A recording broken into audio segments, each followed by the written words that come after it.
One, two, three.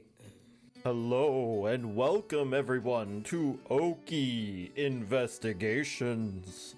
My name is the ghostly Trevor Shelby. The spooky times are almost here, and that means we're telling haunted stories once again. But seriously, thank you all for joining us for our first 2021 Spooky Time episode. It's almost October, and I'm ready to tell a few more spooky stories. I'm an Oklahoman who loves to investigate crimes that's happened in my state and across the United States. I have a bachelor's degree in criminal justice and a love for true crime. The stories that are featured on this show are true stories. The narrative of each episode comes from extensive research through police reports, trial notes, appeals, personal accounts, news reports, ghostly apparitions, seances, fortune tellers, and much, much more. Opinions in this show should be taken as such. For more information on each story, join us on our webpage, truecrime.blog, where you can see some of the cool things that we've gathered while researching this show. This includes a timeline of events, newspaper clippings, court documents, and much, much more. Come and check us out at truecrime.blog and our Facebook page, Okie Investigations. These stories depict violent crimes of all types and may be a trigger for some listeners. Listener discretion is advised. In this episode, we're telling the bizarre story of Ella Myers, one that does involve a bit of mystery and folklore.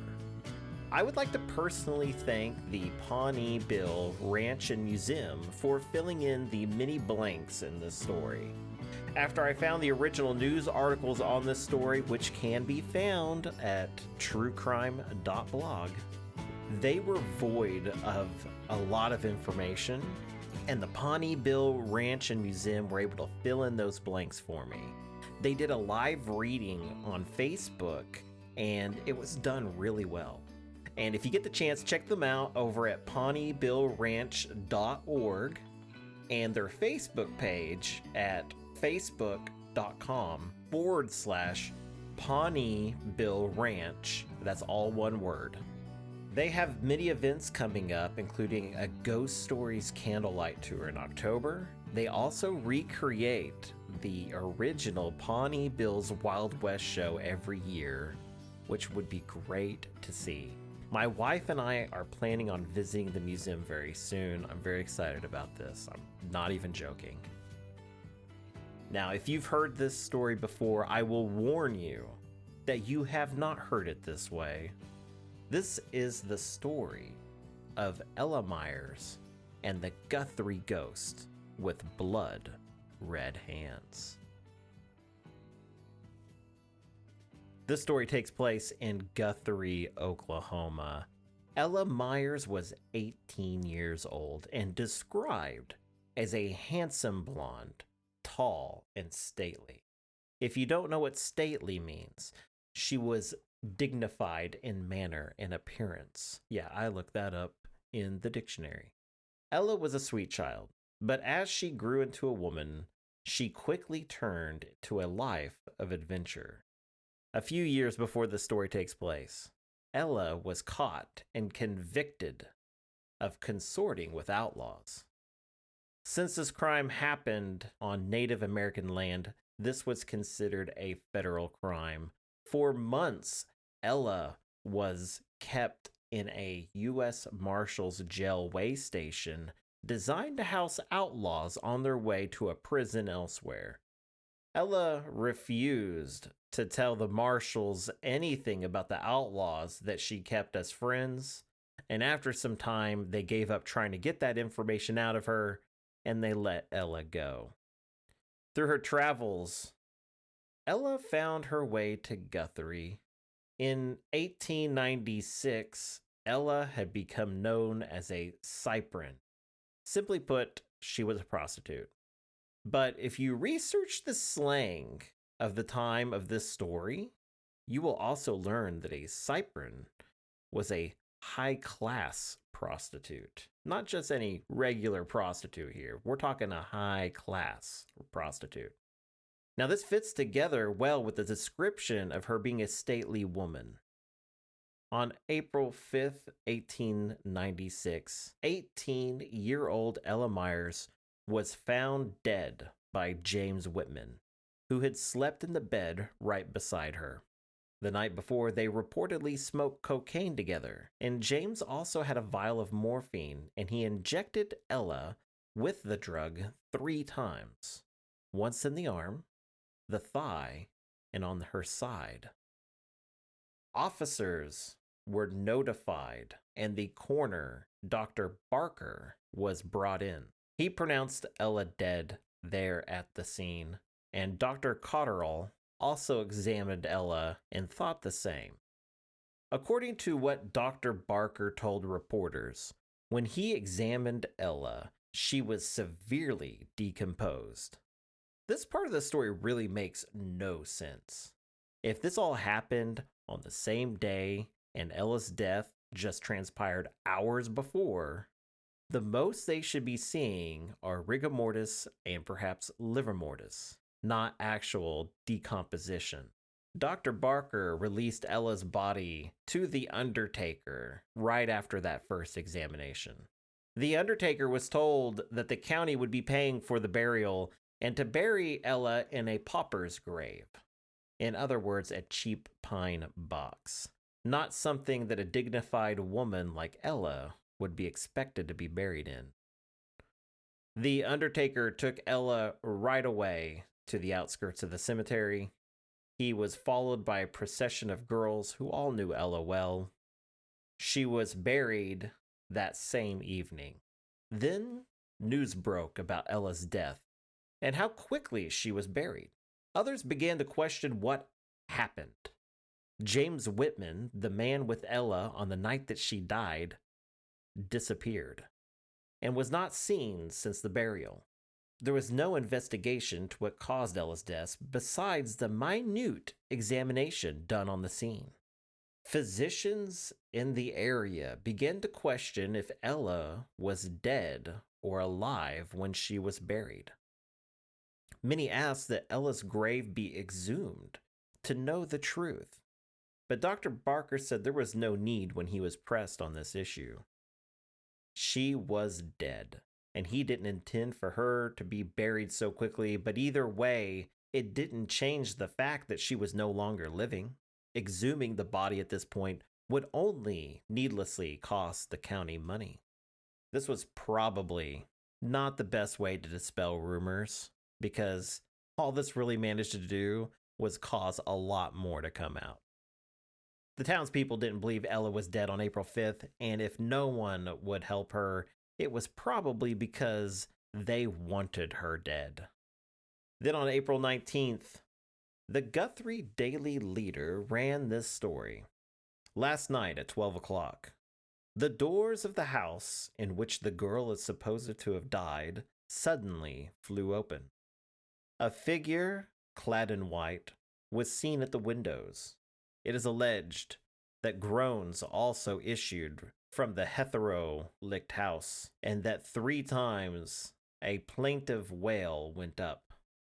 "Don't give me morphine. I am sick."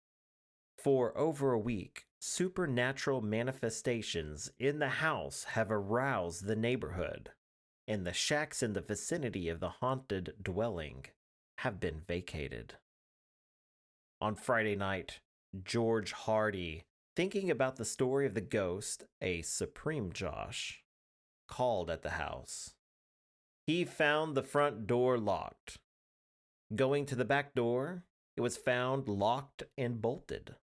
Hardy returned to the front door and was preparing to return, disgusted, to town, when a low, plaintive wail assaulted his ears, and almost simultaneously, the front door slowly swung open.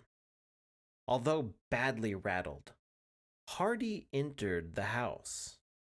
In the room where the Myers girl died, he was struck with 4 sharp raps on the head by an unseen hand, and at the same time, a light resembling a calcium ray flashed across the ceiling of the room.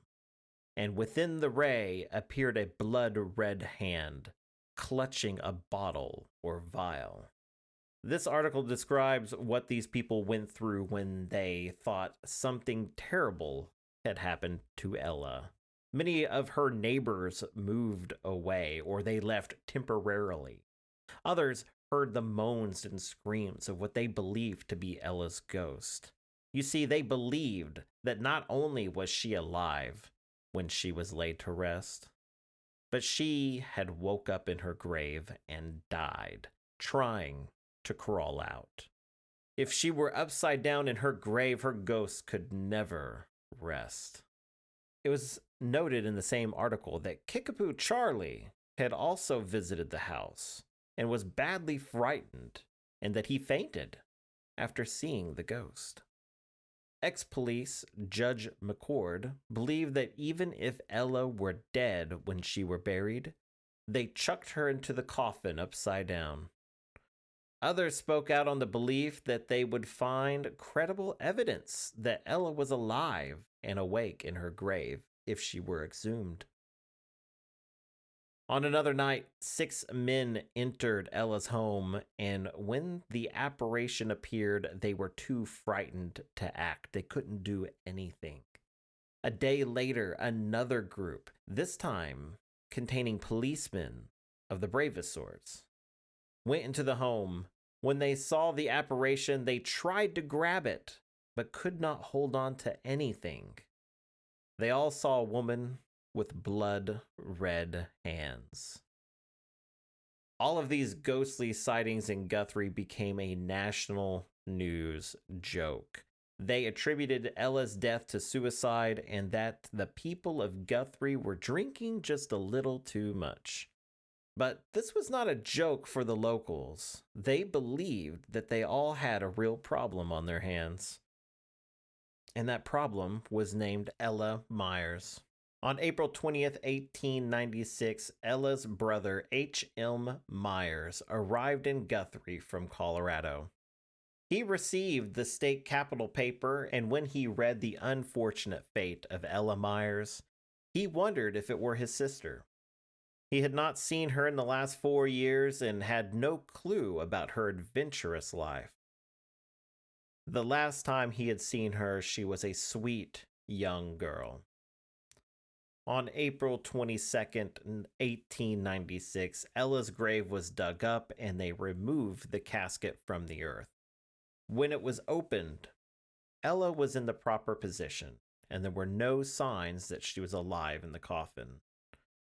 But another rumor cropped up on the very same day. It was suggested that unknown men went into the graveyard the night before and dug up the grave in secret. They repositioned Ella's body, which was upside down, and they removed or replaced any signs of scratches in the coffin. This rumor came so quickly that many believed it to be true. Ella's brother never reportedly bought into the story of Ella's ghost, but that might be because he never saw it. When he removed Ella from the pauper's grave and relocated her to the Mulhall Cemetery, her ghost was not seen again. Perhaps a dignified woman like Ella refused to be treated like trash and discarded without a funeral. She decided to haunt everyone until they corrected their mistakes. Real or not, Ella's ghost story will never be forgotten. I hope you all enjoyed this story. I know I really did. My biggest take on this is it is kind of weird.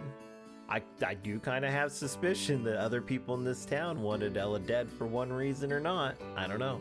It is kind of odd that she was discovered dead and then buried the same day. That's never a good sign.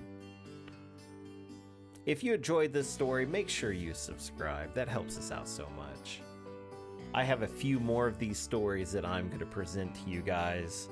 We will have a few regular episodes as well, probably. But one of the benefits of subscribing is, well, when we have new episodes, you will be the first to know. Anyways, guys, I'll see you all next time. See ya.